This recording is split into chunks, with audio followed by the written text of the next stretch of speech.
What's good, Kickback family? It's your boy EB, and I am here with some of my favorite people. One of the individuals who will be who is joining us today, have been on the pod before, and we consider her a sister of the pod, a family, a friend, and for us, a financial consultant. And we'll get into more details of that later throughout the episode. Today, if I would have had to give my temp check, I would say the number is about an 82, 83. And y'all know that's on the lower side for me. And it's partially because of this cold weather, this cold front that's in Florida. And I know for some of you lovely people, you say that, oh no, this is not cold. This is just perfect.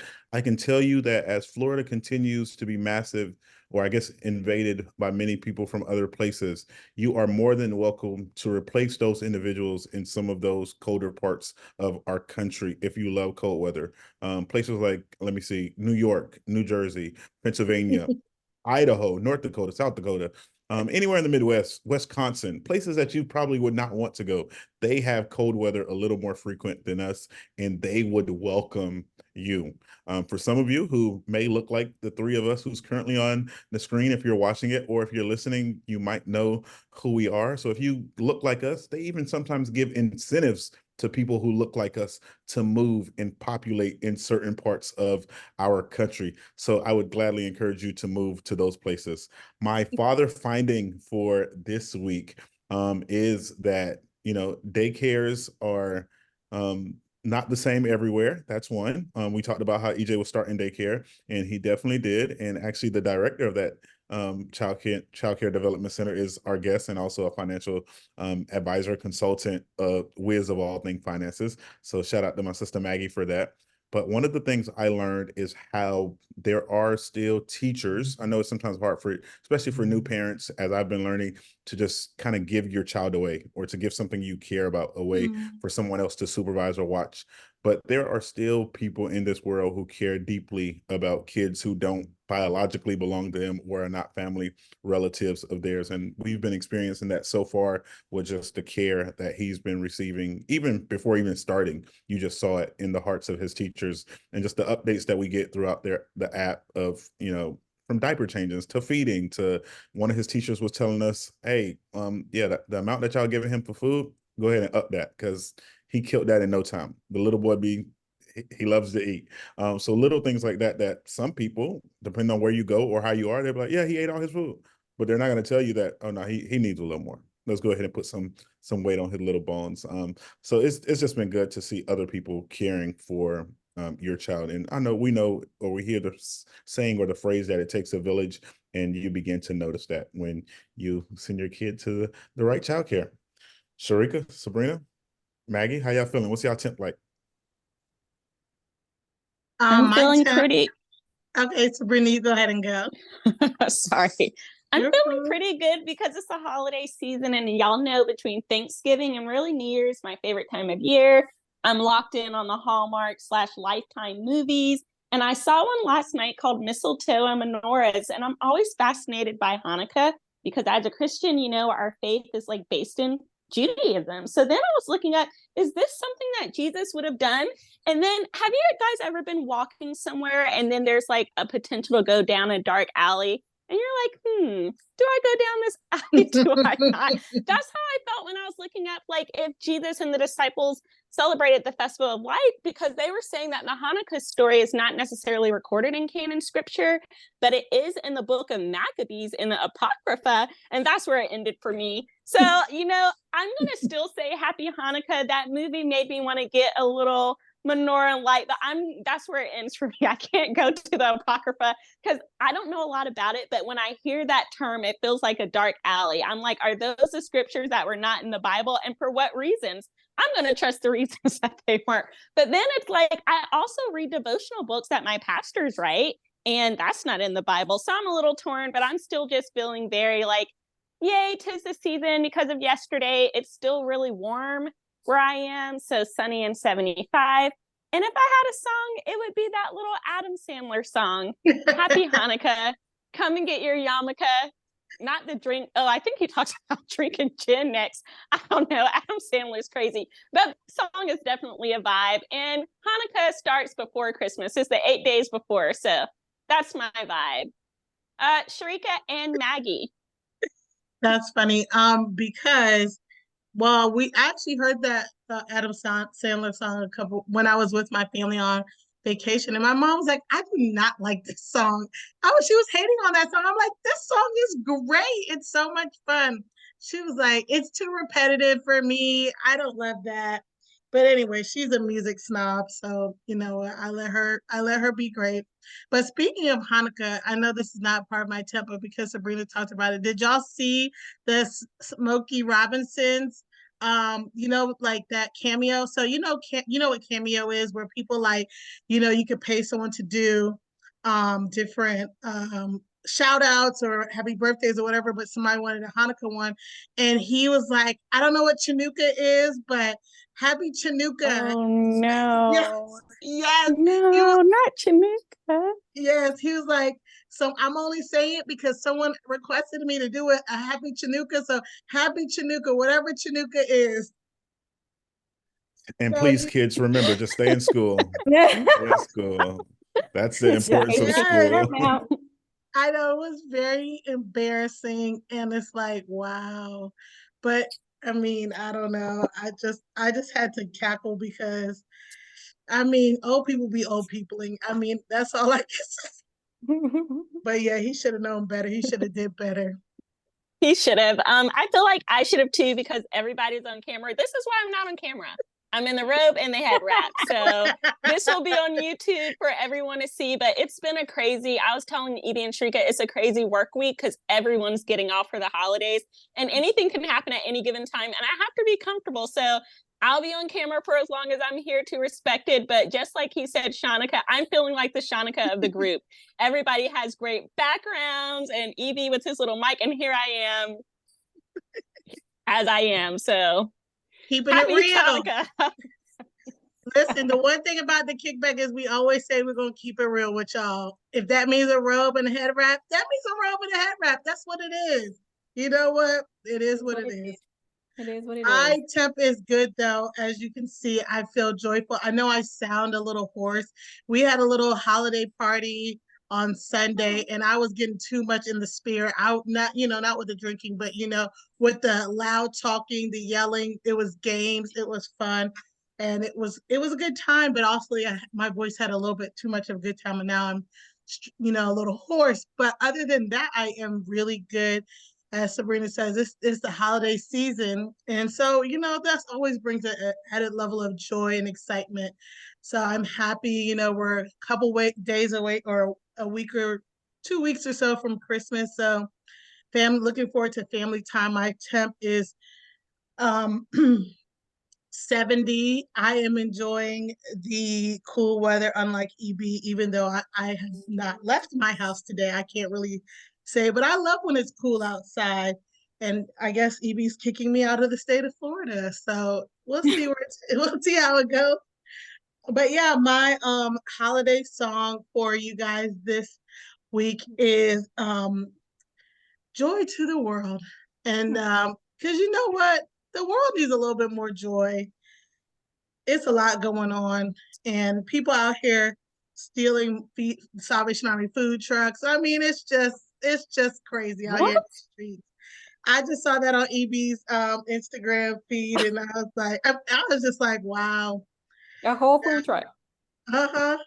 For the homeless, For the homeless homeless, feeding. the whole canteen, they converted a transit van into like a canteen, so they feed the homeless of the DC area. And I will say at this time, according to the comments, I have not done a deep dive on it. So if you want to be one of those people, please, you're more than welcome to. But from my understanding, it was either a teenager or a young adult, and that individual or that culprit has been arrested. But just kids out here wilding. It's crazy because the whole thing is Salvation Army things on the side. It ain't like a regular plain truck van that you could just, hey, blend in with the crowd. It is marked. It is very obvious, but you know what? People just need the Lord. So I'm singing Joy to the World. The Lord has come. We need him this season and every season. That was a lot, but hey, Maggie, our friend, our sister, how is your temp today? Let's see. I think I'm at probably 85. I'm still off of the high too from the Christmas party. And then I thought about it. I said, one thing we didn't have was eggnog, and I really love eggnog during the season. But yep, I'm currently just at a 85. Today has just been a crazy day, just in general, running around at work. I'm literally on my lunch break, hanging out with you guys, and then I'm going back to work to go hang out with EJ for a little bit, and then my day will be over. So glad he's with us, by the way, EB. He's doing so good. And I get to, go in there and hold him and show a little bit of favoritism, but not too much, because, I love all the children, or at least I'm supposed to say that. But yeah, so I'm at 85. I guess if I would have to pick a song, it probably would be, let's see, maybe Mariah Carey's All I Want for Christmas. Okay. And always then a classic. Yeah. So just finishing off, like, all I want for Christmas is maybe a break, or all I want for Christmas is a timeout, or all I want for Christmas is my kids stop telling me what they want for Christmas. But that's my attempt today. All right. Keeping it real. Listen, it'd be like that. It'd be like that. So, Maggie, we have had you on the podcast before, but as we prepared for this series of New Year Best You, we were like, gotta have Maggie back, because you know what? Maggie comes with the financial knowledge. She just comes with all kinds of knowledge. As EB says, she knows childcare stuff. She's a mom. She's a wife. So you know that comes with its own level of expertise, if you ask me, because she's been doing this for many years, celebrated a big milestone anniversary not too long ago. So she's comes with a wealth of knowledge. But one of the things I wanted her to talk about again is financial literacy, stability, all the financial stuff, because when we are working on being our best selves, we got to have our finances in order. We can't be our best selves and got our money all, or ain't got no money all out of whack, and and you can start with a little. I loved last month, Maggie had on her Instagram, or on the Charles Financial Solutions Instagram, of how to save, was it 500 in a month? $500 in 1 month. In 1 month. And I liked, she would share people saying, saved my little, do the little check off on the different milestones. So there's just a wealth of knowledge and a lot of practical tips and tricks that Maggie is, can share with us. So I was like, we got to have her back. So I know I shared a lot about you, Maggie, but is there anything you just want to share with the people as we get started? Sure. So first of all, for anyone who don't know who I am, my name is Maggie Charles. I own a little company, not so little, named Charles Financial Solutions. I love all things people, and just to help people manage their finances better, help them, get out of debt, basically live your best life or a better life. During the day, I am also a center director. So I manage a facility for children 6 weeks to 5 years old. And then at night, Charles Financial Solution is in full effect. And so that's just a little bit about me. In terms of just getting ready for the new year, obviously goal setting is very important. In terms of just, number one, I would honestly say just get yourself an accountability partner. Somebody, whether it's a financial coach like myself, somebody who can help you walk through the plan. If you're married, whether it's your spouse, if you're single, a friend, obviously we can't do this thing called life alone. So get yourself a buddy, somebody to keep you accountable, especially when you're going over your finances or you're not necessarily meeting those goals and those targets. You need somebody to just quickly help you press the pause button or just check you on what's going on. So that would be the first tip, was definitely get yourself an accountability partner. That's a great tip, Maggie, and also reminds me that if you want an accountability partner, you got to be ready to be held accountable. Okay, so you got to be real with yourself now. When you're doing finances, one of my struggles is I will say I got a plan, but my plan is ever shifting. And how do you? I know accountability is one of the great ways that you can stay consistent or follow the plan that you have, because you said you got to have goals. But what for people who like me, Maggie, I'll say I'm putting myself out here, who struggle with you know what, I had this plan, but you know what? those shoes are kind of cute. You know, maybe I can move a little things around here and there, and we can get the shoes today and save tomorrow. What do you say to people like that? So, everybody obviously need a plan. You need to write it down, right? The Bible says, like, write the vision, make it plain. So writing it down, having a plan. So, not everybody likes the B word, budgeting, right? Not the other B word. Budgeting. But budgeting is very important. So when you budget, basically you're taking your monthly finances and you're basically, figuring out what's going on with your finances, where's your money going, how are we spending this money? And if you do have the extra money to spend on those new shoes, then go right ahead. But if you have other things that are priorities, then you need to basically take care of your business first. So when it comes to budgeting, I always recommend that you take care of what I call like your 4 walls. So basically like food, shelter, transportation, and clothing. So making sure that your priorities are already, set and straight. So if you have enough money, obviously you need to pay your bills, right? Your utilities, your housing, you need somewhere to live, your car needs gas. These are necessities. So once you create your budget and all your necessities are taken care of, if you have room for the extra things, then definitely include that in. Because, when it comes to budgeting, you also don't want it to be too restrictive, because then it gets boring or it's not fun, or you feel like you just have no wiggle room. And that's where I see a lot of my clients, they're ready to like just throw in a towel because they're like, forget this. This is crazy. I can't, keep up with it. But baby steps, right? So when you create the budget, I also recommend you create what's called a zero-based budget. So it's basically you telling all your dollars, every single penny, where to go, what to do. So whether or not you're allocating, which means that you're sending money, so you're sending money to like your bills or you're sending money to housing, everything basically has a job to do. So when it comes to your money, all your dollars have a job to do. And once that's completed, then your budget is basically complete. I love that. Those are clear, actionable goals that people can follow. And as far as, I don't know, when it comes to having an accountability partner, when it comes to it being your spouse, because sometimes your spouse is too good at their job. I will say the kickback has heard a lot about Doug over the years, but if there's one person that would be like, hey, what was this 5 cents? Or, hey, I saw this. I'm like, God dang, Douglas Kemper. Him and Alan talk too much because Alan the same way. Oh, yeah. And it's not even that I'm just a super spender. Maybe I have too much faith in God, Doug. I don't know. I just feel it'll all work out. Like, we're fine. And he's like, we are fine. And write it down, like Maggie said, make the vision plain.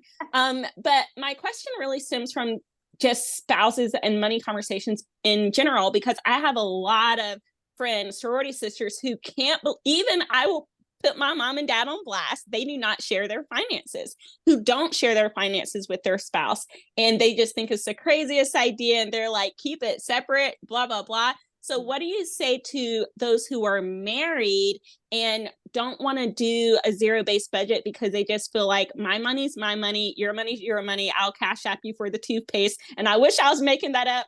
That's what they be doing. I asked him, I was like, what? She was like, well, if I get a coffee, sometimes he'll pay for me. Sometimes I'm like, it feels like more work. But yeah, Maggie, what would you say to couples who come to you like that and they're separate? So I will say, obviously, to each their own. If you figured out that that's what works, in your relationship, definitely have it. You have couples that each have their own, separate bank accounts, and you have couples that have one main account where they each contribute to that main account that takes care of the household, and then they each have their own little like fun money or whatever the case may be. I think it really all stems down to just going back to maybe like the psychology piece of it. So one conversation I always have with married couples is, basically, like, we go back to your first money memory. What does that look like? So usually by the age of 7, children have already established what money is, how to use it, and whether or not, it's good or bad or whatever the case may be. And all that is stemmed from obviously our childhood experiences, our childhood traumas, or whatever the case may be. So one question I always have, and one exercise I always have my clients do is talk to me about your first money memory and what that looks like. And so it helps you understand your spouse a little bit better. So for example, for the spouse who money was tight growing up or whatever the case may be, they're more of the saver. They, want to make sure that, they have enough for a rainy day or the next day. For others who where money wasn't, not really an issue or an option or whatever the case may be, they're more free when it comes to the finances. Like, oh, we don't have to worry about tomorrow. Tomorrow's going to worry about itself. So basically, when you have, the conversation and just that, in depth, like dealing with, some of that earlier years type of situation, it helps you to better understand your spouse. So if it works in your household where you have two separate accounts, and make it work. I do know, and I have clients who do the whole cash app, I'll cash app you this, or this is my money, your money. And honestly speaking, it's just traumas that still have not been able to be dealt with, right? Because when you deal with that type of thing, then the trust is there. So unless you're going through like additional counseling or whatever the case may be to deal with some of the surface issues, then it magnifies in other areas in your life. And obviously finance is usually a big one. So they do say that 50% of marriages break up when it comes to finances, and it's true, because money problems is not a problem anybody wants to have. But then when you have children and other things thrown in the mix, everybody's just, running for help. So. Definitely. That's some good stuff. Thank you, Sabrina, for that question, and Sharika. So my question is similar to Sabrina's own, but just on a little, I guess we'll rewind a little bit just because of some of the people that we have an influence on here in the kickback. How would you challenge some of our, I guess I'll say young adults, college students who may be in a serious relationship and looking at the big picture of marriage and big goals, like from marriage to, should I get that new car? Should I get that house? And I know you said the zero balance budget and finding ways to save, like, what does that look like for somebody who's looking at a future with someone or a big purchase? What are some steps that you encourage them to lean in on? Sure. So realistically, I truly believe that, whatever it's the future holds for you or whatever you want it to look like, you envision that, figure out, like, put a monetary amount, whether it's a percentage or whatever, put something behind it. So if you want to live like a lavish lifestyle, how much money do you need to make in order to live this lifestyle that you want to acquire? And then on the back end, then on the flip side, you do the work, right? So whether it's, getting the knowledge, the degree, or whatever the case may be, find your job that's going to help support the lifestyle that you want to live. So a lot of times people go into like debt and different things like that is because you're trying to live a lifestyle, but the math is not mathing, right? And so it doesn't really make any sense, because you want to live the life of the rich and famous, but your dollars is telling you that you can't afford this right now and you need to put it back. And so just really putting it down first on paper, what you want, like the lifestyle you want to live, obviously having an income goal. So whether it's $50,000, if I want to make $50,000 a year, what are you doing to make this $50,000 a year? Same thing with savings. You want to save, okay, how much of my paycheck am I going to save? Am I going to save 20%? Am I going to save 10%? Same thing with investing and different things like that. So really just putting a monetary value behind it, it makes things a little bit more clear than just saying, okay, I need to budget, whatever the case may be. Because for a lot of people, when it comes to like budgeting and saving and debt, some of it is an income issue where you need a higher paying job, whether or not it's getting, a side hustle, it's, increasing, your household income. And then the other part of it is just really paying attention to your spending and, different spending habits. So like Sharika mentioned, I had the $500 challenge in a month or whatever the case may be. And for some people, that's like, a cup of coffee or eating out or whatever the case may be.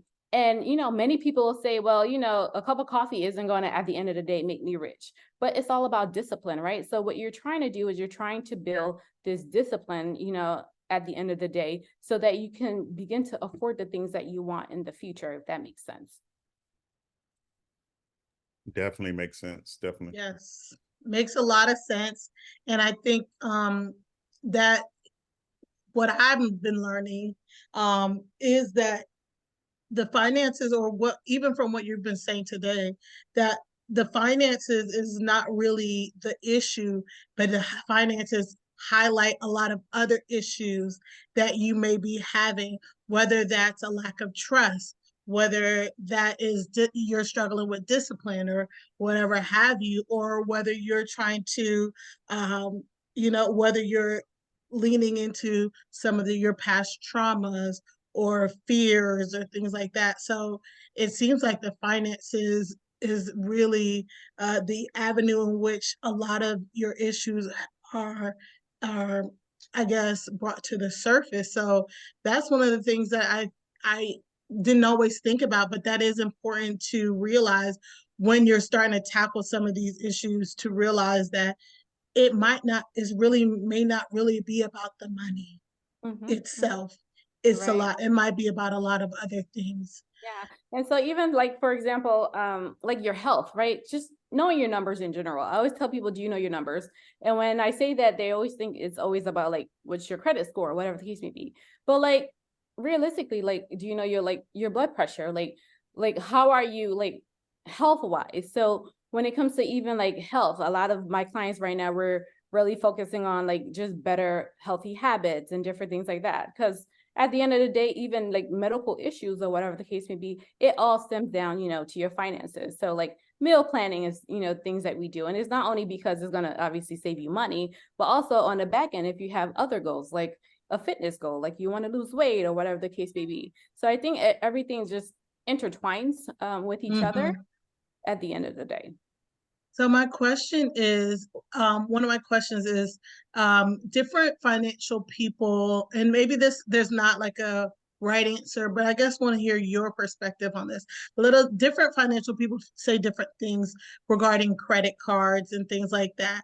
Some people are like, absolutely no credit cards. Some people are like, okay, you can have a medical for emergency, whatever. So different people say different things regarding credit cards. What do you say about credit cards? So credit cards is always a touchy issue, right? The average American has 6 credit cards. So when it comes, yes, you'd be surprised, well, like big. And so when it comes to credit cards, like going back to discipline, it's all about discipline. Do you know how to use your credit cards correctly? So I personally have credit cards. I teach my clients how to leverage the credit cards. That means you're using your credit cards for a benefit. There's nothing wrong with having credit cards. Honestly, when income comes into our bank account, we literally pay all of our bills besides our mortgage on credit cards. Why? Because it earns us points and different things like that. And then on the back end, I pay off the entire credit card in that month with the finances that I already know, money that I already know that's coming in. Meaning at the end of the month as well, I have not accrued any interest. I don't have to pay anything back because I paid everything off.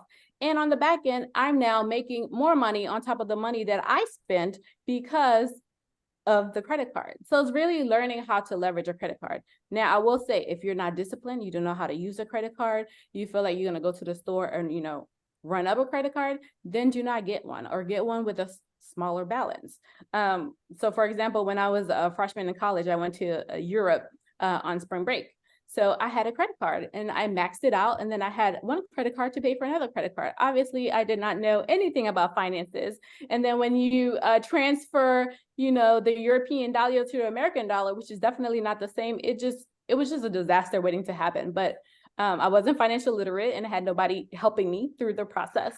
But it's like I said, it's all about, discipline. So you have to know yourself. And this is where we go back to that accountability, right? You have an accountability partner. So the person who can check you say, you might probably not ready for one credit card or 2 credit cards or whatever. And then there's certain credit cards that serve different purposes, whether, you're a family who likes to travel or, different things like entertainment, perks. So different things that, pertain to you. Am I saying that credit card is bad? Absolutely not. Because when it comes to credit cards, you need that. In order for you to have a credit score, you need a credit card. You need credit cards, you need other debt, because it's really a debt score. It's how much money that you're spending, on a monthly basis. And then that's what's, increasing or decreasing, your score. So just as long as you're paying it off and you're using it wisely, absolutely get yourself a credit card.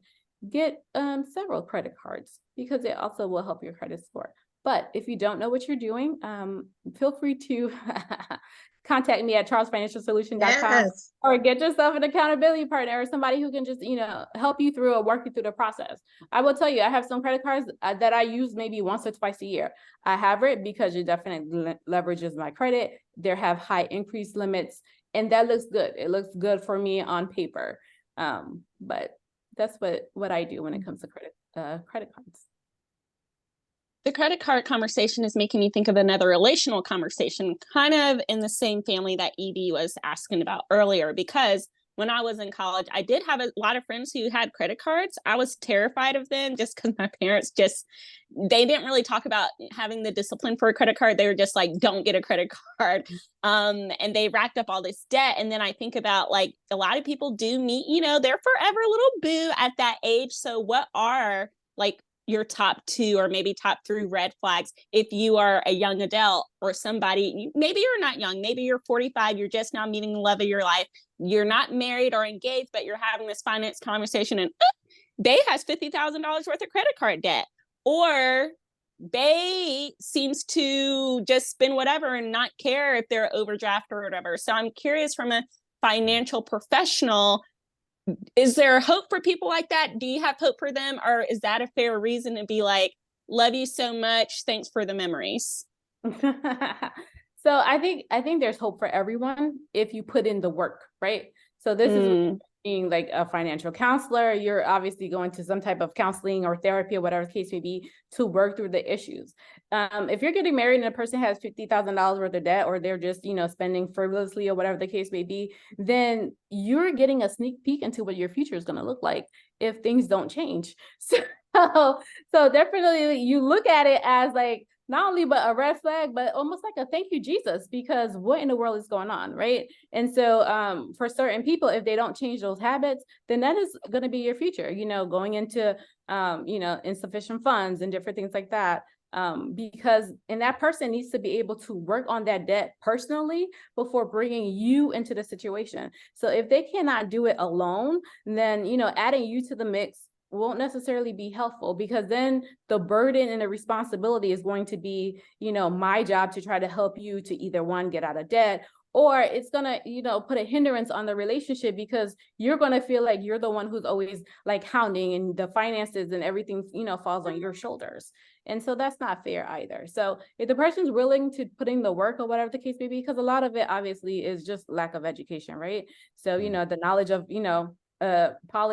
knowledge is power, right? But you have to apply it, right? Application of knowledge is power, not just knowledge is power. So they're able to, apply what they're learning, then yes, absolutely, there is hope. But if not, so if after you had the conversation, a couple of months go by, these habits are still happening, then, there's your basically lens into what's to come.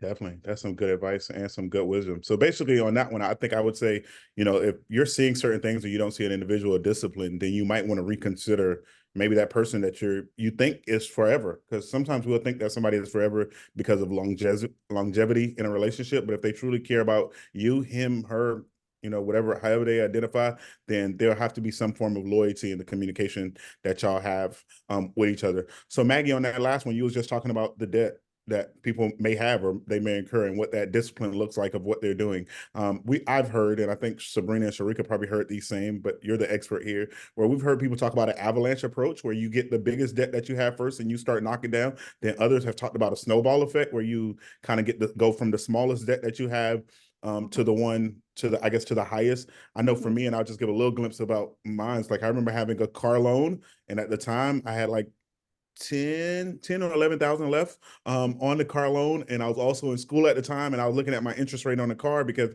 like you said earlier of your credit cards, when you did the Europe trip, nobody told me about this 26% interest rate on a vehicle. Like, I wasn't coached on that until I started doing some research. And I'm only 22, 23 at the time, where I was like, well, I'm in school and I see these student loans interest rate is 4%, and I'm smart enough to know that difference. So I just took out extra student loans and paid it off at once, because I'm like, let me just do this, because I'm gonna figure something out and I'll just deal with the student loan. But when people are trying to figure out that debt and they don't want to go into maybe that relationship with a lot of debt, what are some better practices, or is there a better way as far as the snowball or the avalanche, or what are the steps to pay off debt? So like you said, the snowball is basically, taking your smallest amount of debt and you're paying that off first. And as the, snowball, right, continues to grow, that's how you pay off your debt. And then the avalanche is almost like the opposite, where avalanche focuses on your interest rate. So you're paying off the debt with the highest interest rate first. And then, you're going through your debts that way. I recommend, honestly, the snowball, because it goes back to discipline, right? So when you do the snowball and you have maybe 5 debts, and your first debt is like $500, and then the other debts increase. Once you pay off that $500, you get so motivated, you build momentum, and it helps you to continue on your journey. Paying off a high interest rate debt might not necessarily do the same, especially if that line is like $1,500 or $3,000, and you're looking like, oh my gosh, it's going to take me so long to pay this off. Where on the flip side, if you just did the snowball, it would probably take you maybe a couple of months or whatever the case may be to pay it off. So I definitely recommend the snowball method in that sense. Because it's just, like I said, it helps you build momentum. You get a little bit more, motivated, and that's all you need. You need to just cross one off the list, because once one gets off the list, you're just like, okay, I'm going to continue doing whatever I need to do. So whether that's a side hustle, that's going through your house, finding whatever's old that you can sell, from iPads to, when we were doing this journey, my husband and I, we were selling everything that was extra. Like, we just almost didn't sell the kids, but they were close maybe.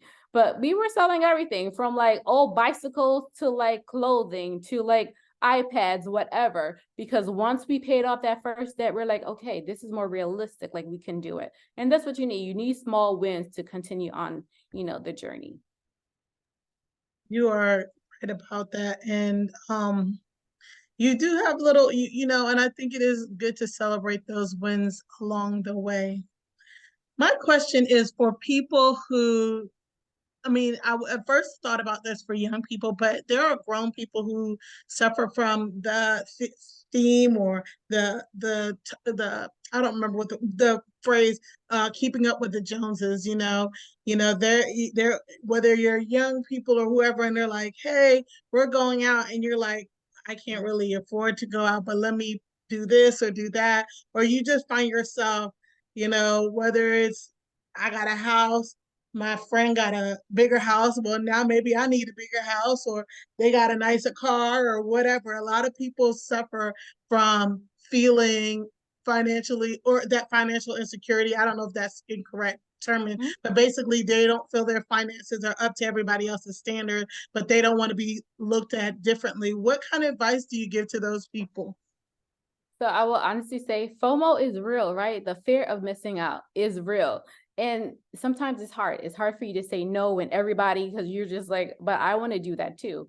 But if your finances at the time doesn't allow you to do that, then honestly, don't do it.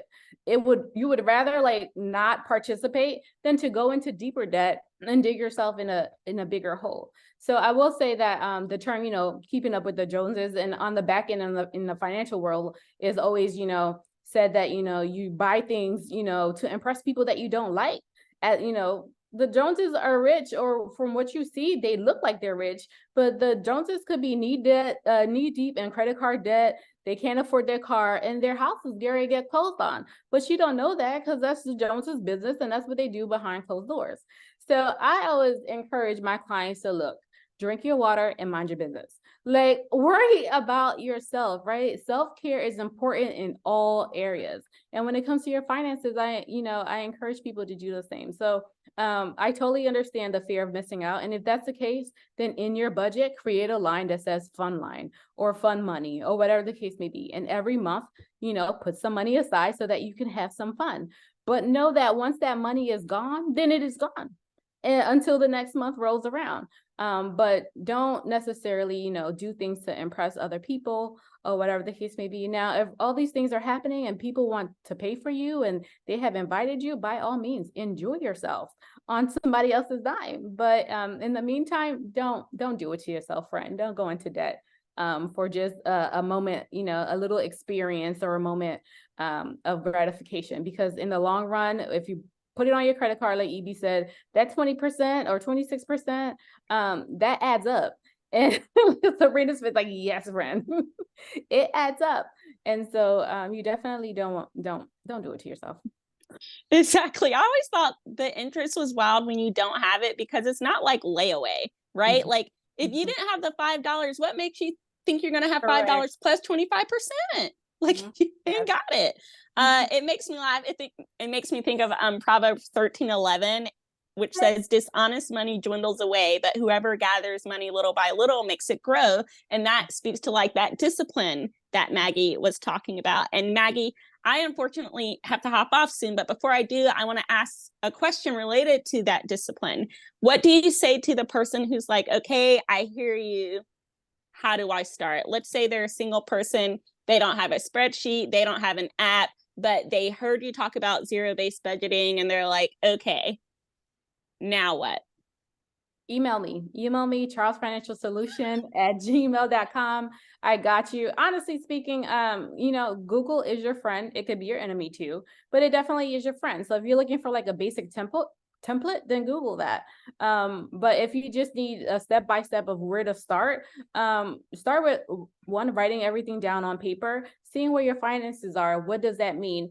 Seeing whether or not, you're paying all your bills off and whether or not you're paying them on time. One exercise I love to do with my client, so you can actually see where your money is going, is you go back 2 months and you literally line by line write down where every dollar went. So you have a line for food, you have a line for your rent, housing, or whatever, and you allocate. And so when you do that, you can begin to see like, okay, maybe I am spending too much money on fast food. If you're spending like $600 on fast food, then there's a problem. We need to start meal prepping, and changing, habits. Or maybe you're spending, too much on coffee or whatever the case may be. Like I said, smaller things, like if it's like, $5 here and there, we're not going to get rich off of that stuff, but it does all go back to the discipline. So find out where your money's going first so that you can figure out, what to do with it when it does come into your bank account. Absolutely. Thank you, Maggie. You're my recommends for today. It's always a pleasure. And this was great advice for the holidays too, because that's really when people just forget that January bills are coming. Yep, exactly. And I will say too, like when it comes to like even something as small as gift cards that people give for, the holidays. People buy gift cards and they hand them off for the holidays. I will tell you, I think they're like, I did a survey the other day, it was like $1 billion worth of just outstanding gift card amounts that are out there. Because I'm sure if you pulled up your wallet or whatever the case may be, you probably have a couple gift cards right now that you have not used that you got from last year or maybe the year before or whatever the case may be. So little things like that. So really, if it comes to the holiday and holiday spending, keep that on the budget as well. Like, does everybody get a $25 gift or everybody get something that they need? I will tell you here in our household, we love children and we love adults as well, but we don't give adult gifts because they're adults, right? And so so why do you need a gift during Christmas? Do whatever works for you. Amen. See ya. Bye. All right. So I do have a question for you, Maggie, as we wrap up the Q&A time, and then we'll dive into the expound and then our recommends for the day. My question is, I did the zero balance budget, or I figured everything out where every dollar goes. What would you recommend for somebody who's trying to get to live their best life and they're trying to, I think as you always mention it, like, you build this sense of wealth. Like, I don't want to just be rich. I want to build this wealth. How much would you recommend or encourage people to try to save as they're looking at their budgets and their different line items after they get to that point of this is where I'm at? Awesome. So you created your budget. All your bills are taken care of. You covered your 4 walls or whatever the case may be. You even have some money set aside. So when it comes to saving, I would recommend about at least 20%. Save at least 20% of your income. And what I'd also recommend is that you pay yourself first, meaning that your savings need to be automatic. So it's not going to be like, oh, I get paid, I'm going to move this money over. Because as soon as you have that mindset, something's going to happen. Somebody's going to invite you to a concert. You're going to want to go to the movies. And the money that you were supposed to put in savings, all of a sudden just disappear. And then you're going to be playing catch up next month. So make it automatic. So, your bank or whatever the case may be, do the math. If it's like $100 or $250, every month, or whether or not you want to do it, bi-weekly, because that's how you get paid, make it automatic so that money is automatically just going into your savings account, because, out of sight is out of mind. It doesn't touch your fingers. You don't see it. And, you get to save that way. I also recommend investing. So investing, in yourself, investing in your present self, which would mean saving, but also investing in your future self, 401k, Roth IRAs. So, we live for today, but we also, have to live for tomorrow as well. And the Bible says that, we leave, legacies for our children and our children's children. So we need to be able to build that wealth. So that wealth comes from investing, so that's money that's growing, even when you're sleeping or whatever the case may be, because the market is always forever fluctuating or whatever the case is. So I definitely recommend at least 20%. If you can make it 30%, fantastic. If you are married and you can afford to live off of one income, that would be golden. Not too many people do it nowadays, but do whatever fits your financial goal or whatever the case may be, but just have one. Like, start with just having a goal. Start with just putting numbers down on paper so that you can really see, what you want to do with the rest of your life, or what you want to do with the present moment. Because even when it comes to retirement, do you want to, work until you're like 67, 70, or are you trying to retire at an age where you can actually enjoy your retirement and what that looks like? For me, I mean, life is too short. And so I try to maximize on, all these different opportunities, and, spending time with family and different things like that are very, important to me, because, and you two know why, but, because it is. And so as a result, don't wait, until later to spend or enjoy life. You hit a lot of things that I was thinking about too. Especially for when we're younger. You don't think about retire. You think, oh, retirement's so far away, but how you get to retire is when you're saving is before the retirement. We can't think about retirement when retirement is upon us. It's a little too late at that point. And I think it's so important to evaluate all these different aspects of our lives and how we want to live our lives. What are the things that are important to us and that kind of stuff. So it is so important to have our finances in order. So thank you so much, Maggie, for sharing that. And as we wrap up this time, is there anything else that you just want to say, whether it was a question we had or anything else you just thought about, what, before I leave, I want them to know this about finances or what, anything, I'll give the floor over to you to just give your final, anything you want to say in the, girl, I'm losing my words. You know what I'm saying? You're fine. You're fine. As we wrap up, is there anything else you wanted to say? Nope, I got you. So I think just going back to the retirement piece, the sooner the better, right? So don't wait until you get older. If you're in your 20s, you're even in your teens, you have your little job or whatever the case may be, put some money aside. Definitely, I would recommend everybody saving some type of emergency fund for a rainy day, because emergencies, they're always going to happen. We just need to be prepared. So cover yourself. I think my last tidbit will also be, when it comes to covering yourself and investing yourself, a lot of things people forget about is insurance. So making sure that you're covered when it comes to, like health insurance, life insurance, making sure you're covered in that aspect, especially if you have, a family, children, please make sure that you're covered in that aspect as well. Definitely. Thank you for, again, that wisdom. I know that's been one of the things, as I look at, like, my idea would be 60 at the max, but I would prefer to retire at 55. But I've seen a lot of people continue to work because of the sake of health insurance from their jobs. Now, granted, we all know that there's other options out there, but for some of the places, you just really got to find the best deal because of just outrageous prices, and you just got to make sure you do your homework. I know sometimes we look for name brand things or the best or the top of the line, but sometimes the quality is the same when you do your due diligence when it comes to research. As far as research and as far as my expounding today, it's not on the topic of what we talked about as far as our financial literacy, but it does dive into the sake of us being disciplined with our own words, but also being disciplined on how we respond to other people. There are two, I guess I'll say in the best way, tragic stories that I'm going to share for us today. And it's just frustrating of how things continue to happen in our world, and how we especially for our listeners who are believers, as a body of believers, but also as a community of people, how we have to do better. Recently, you may have heard that the University of Nevada, Las Vegas had a shooting there, and the gunman was a tenured professor who resigned after making inappropriate comments at a female student. female student was about 24, 25, at a school called Eastern Carolina University, which is actually the school that Sabrina graduated from and attended.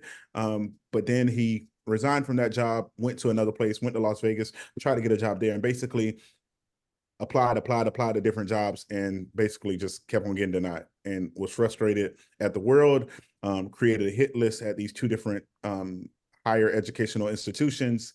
And the people that he killed wasn't even the individuals on his hit list. So my challenge to all people is, one, just mind your words when you're speaking to people, but also mind your words, gentlemen, or even ladies, because not ladies say inappropriate comments to other ladies, but we have to respect our women. And y'all heard it from me before in this podcast, but we've all come from a woman, whether we wanted to or not, whether you want to be here or not. But like, the world wouldn't multiply if it wasn't for the beings that God created as women, who basically make the world go round.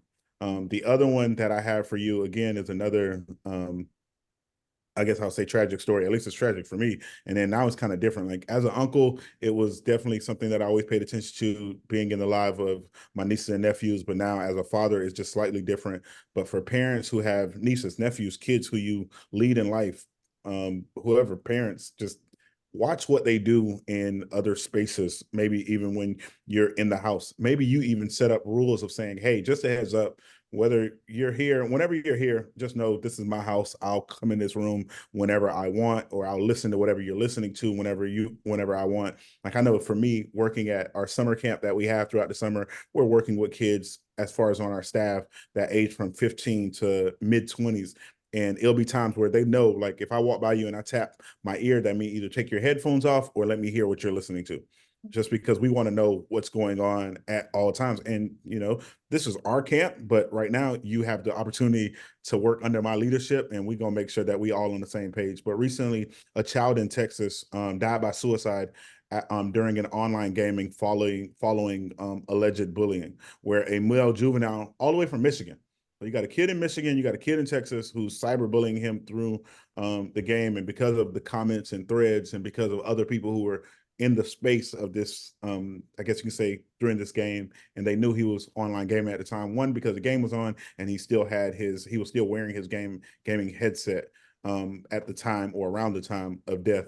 And they, did some tracking, and the kid from Michigan basically saying, yeah, I said a few words, but I didn't think it was actually going to happen. Like, I ain't mean all of that. And now you have this 15-year-old who, which I don't see where the punishment is in this, but who will be on probation until he's 18.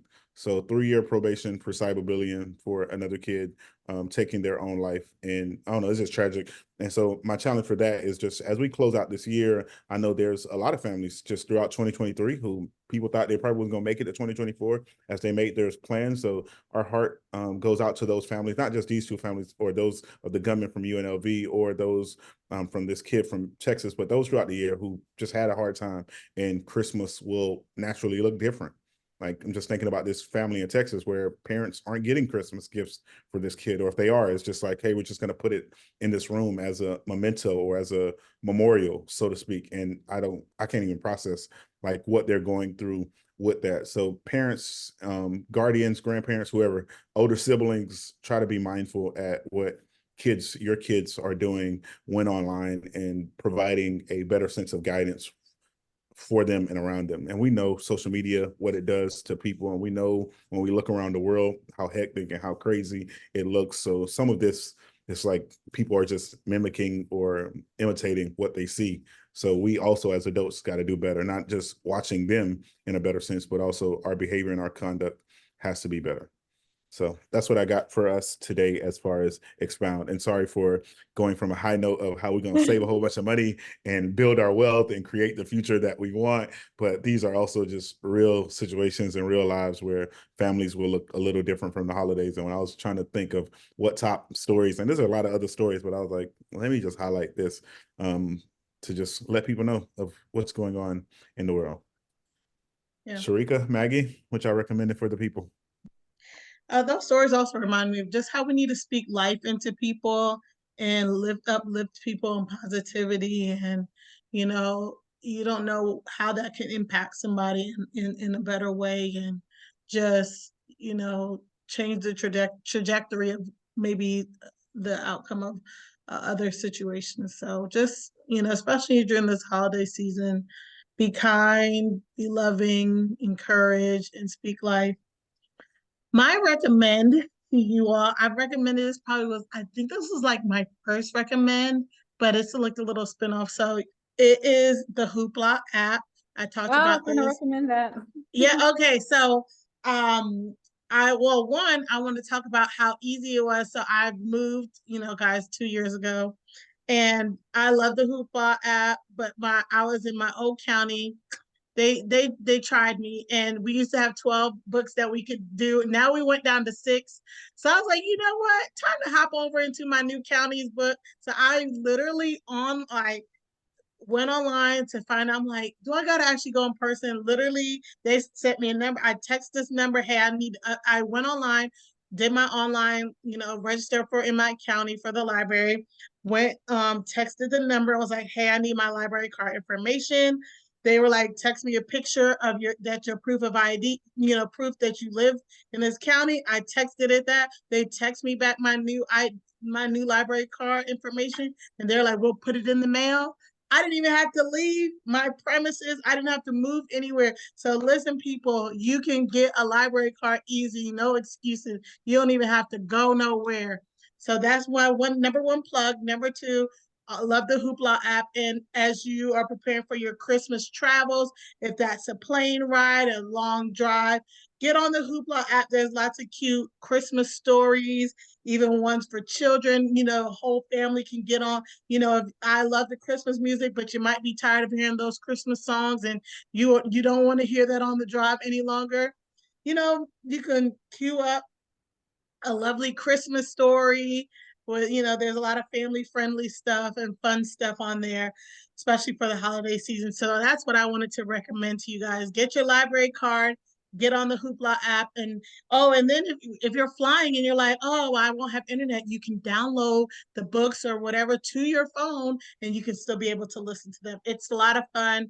So, especially during the Christmas time, I'm trying to also watch the Christmas movies, but also listen to some fun Christmas stories. So that is my recommend for you guys today. So I second Sharika. I definitely love the Hoopla app. Adley and my husband celebrated our 15-year anniversary, and I enjoy just listening to Viola Davis's book on Hoopla. So if you have not heard that book, heard of it or heard of her or her story, definitely her autobiography is definitely one to listen to. And going back to what you were saying in terms of watching what people are doing and saying, like with the holidays or whatever the case may be. I know it's the holiday season and everybody's always happy and joyous, but it's not a happy and joyous moment for everyone. So check on your people, right? Check on your friends, your people, family members, friends, anybody who has probably lost somebody during this time of year, because it's very triggering. So just be mindful of that as well, that not everybody's always, celebrating. So a person that you haven't seen in a while, this is definitely the time of year where they might retreat or go back into their shell or whatever the case may be. So send them a text message, send them, something, give them a call, just so they know that, they're being thought of. So I definitely would say that. And I guess lastly, act of random kindness, doesn't hurt anyone. So, obviously it's the season, 'tis the season, but just in general, like find ways. When we talked about goal setting, I guess my last tidbit, when we talked about goal setting, I always challenge my clients to put up a list they start off with a list of at least 50 goals that they're working throughout, that they cross off and then they add on. And it could be a goal as simple as paying for somebody's meal in the car behind you, to a lofty goal of maybe paying off your car, whatever the case may be. But in general, we should always have goals that we're working on. We should always be trying to progress towards something. So I challenge everyone to create a goals list of it. You can start off with 50 and work through that and see how much better I think your life would be, because it just gives you more a sense of worth and purpose and different things like that. So that's my definitely. So a random act of kindness, a goals list, the Hoopla, like just finding ways to check in on people. And even with that goals list that she mentioned, like it can go as simple as paying for somebody meal behind you, or giving a random person, or, you know, I know we talked about it on the podcast with Sharika and Sabrina, of like, maybe it's even just storing a couple $5 or $10 gift cards, just because a lot of us don't carry cash. But like when our residentially challenged or our homeless brothers and sisters are looking for something, you know, say, hey, I don't have cash, but here's a McDonald's gift card, here's a Starbucks gift card, and you will be able to just make their day where you're still providing a sense. And, you know, for those of us who believe in the Bible, we know how God will bless us and reward us for that as well. And if you know me, I don't necessarily like, I guess you could say, comparing my life to other people, but my recommend comes from what we talked about today.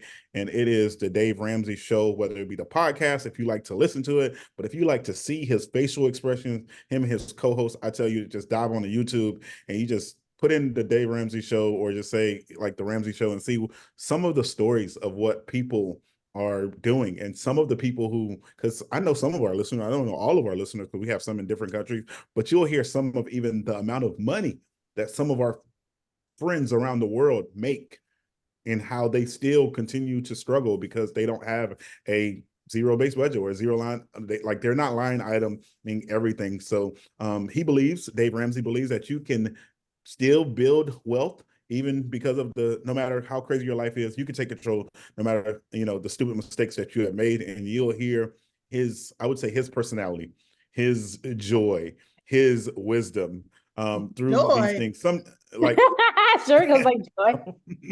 it'd be He joy mean. sometimes. Dave I mean, if Ramsey is like, anything, he's the financial Judge Judy. They be going in on the people. I'm like, dang. well, I think like when it comes to Dave Ramsey, like if anything, it'll help you light a fire underneath your butt, right? To get started to do what you need to do. I will tell you personally, and you guys already know this. That's how I started off with, you know, my journey in terms of even getting out of debt was with, you know, Dave Ramsey. And you know, Addie and I were like over $100,000, you know, in debt because of medical bills or whatever. If you don't know the story, we probably want to listen to the older episode because we're not going to go into greater details. But I definitely like, you know, Dave Ramsey's, you know, energy, I think at times, but it's definitely a great way to just get routed up and just say, you know, enough is enough. I'm not doing this anymore. I'm tired of being broke. This is ghetto. Let's, you know, get your life together, you know, put fire underneath your butt and get moving. So love it, Definitely. So He as is we close out, entertaining. He is he is definitely entertaining. entertaining. He I is will say entertaining. that. You might be like Dave, but you also be having a little chuckle sometimes, and you'd be like, okay now. But he is very informative as well. So, you know, we've done that on some road trips. My husband would just have us on a Dave Ramsey cycle, and I'd just be like, okay, is this a hint? I mean, what's going Like, on? we got to figure it out. Like, you heard what he said. Let's go.